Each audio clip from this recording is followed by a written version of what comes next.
প্রিয় দর্শক আসসালামু আলাইকুম। দর্শক দেখুন আমার হাতে খুব অদ্ভুত টাইপের একটা মাছ।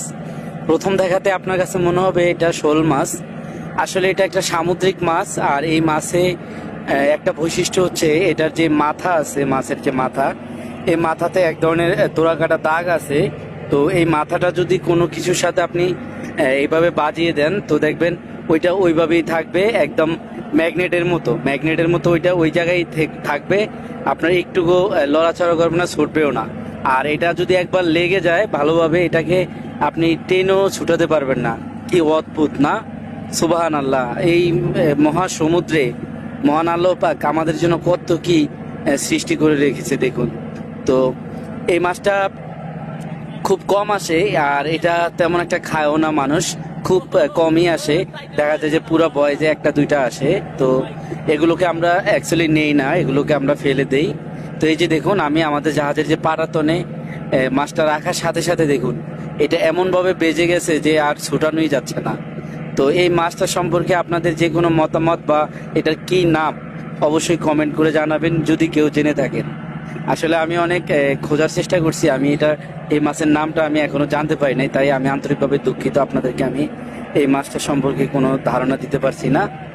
তো দর্শক এই যে দেখুন বাস্কেটে আরো অনেক সুন্দর সুন্দর কিছু মাছ আসছে। হ্যাঁ, এগুলো হচ্ছে ক্যাটফিশ বা সামুদ্রিক কাটা মাছ। এগুলোকে আমরা মোজ কাটা বলি। তো দেখুন এই মোজ কাটা বলার পিছনে একটা কারণ আছে। এই যে দেখুন এই মাছের একদম ঠোঁটের নিচে লম্বা লম্বা কিছু মোজ আছে, যার কারণে এগুলোকে মোজ কাটা বলা হয়। তো এখানে সুন্দর সুন্দর আরো অনেক কিছু মাছ আছে। আমার হাতে এখন যেটা দেখতেছেন এটা হচ্ছে কিং ম্যাকারেল বা সামুদ্রিক সুরমা মাছ। এটা ছোট সাইজের সুরমা মাছ। তারপরে এখানে আরো অনেক মাছ আছে, যেমন মরিচা, তারপরে চাপিলা, সামুদ্রিক পুঁটি মাছ, তারপর হচ্ছে ময়লা মাছ, অনেক সুন্দর সুন্দর মাছ। তো দর্শক আপনারা এখনো যারা আমার এই পেজটি ফলো করেননি অবশ্যই ফলো করবেন, আর অবশ্যই লাইক কমেন্ট শেয়ার করে দিবেন।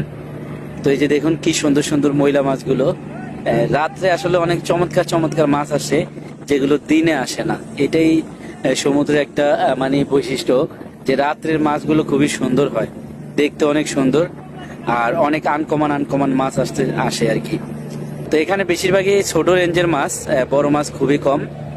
তো দর্শক এখানে অনেকগুলো চাপাকুড়ি আছে বা ট্যালেন্ট কুইং ফিশ। তো এই মাছগুলো প্রায় আমরা পেয়ে থাকি মাঝে মাঝে। আমার মনে আছে আমরা একবার একসাথে প্রায় 40 টনের মতো একবার মাছ পাইছিলাম, আরো অনেক আগে, প্রায় 7-8 বছর আগের ঘটনা। আমরা এক ট্রলে প্রায় 40 টন এই চাপাকুড়ি পাইছিলাম। ওই দিনগুলোর কথা আসলে অনেক মনে পড়ে। দর্শক এখন আপনাদেরকে আমি একটা বড় মাছ দেখাবো, ছুরি মাছ। আমার হাতে এখন যেটা দেখতেছেন এটা হচ্ছে সামুদ্রিক ছুরি মাছ। দেখুন অনেক বড় একটা মাছ।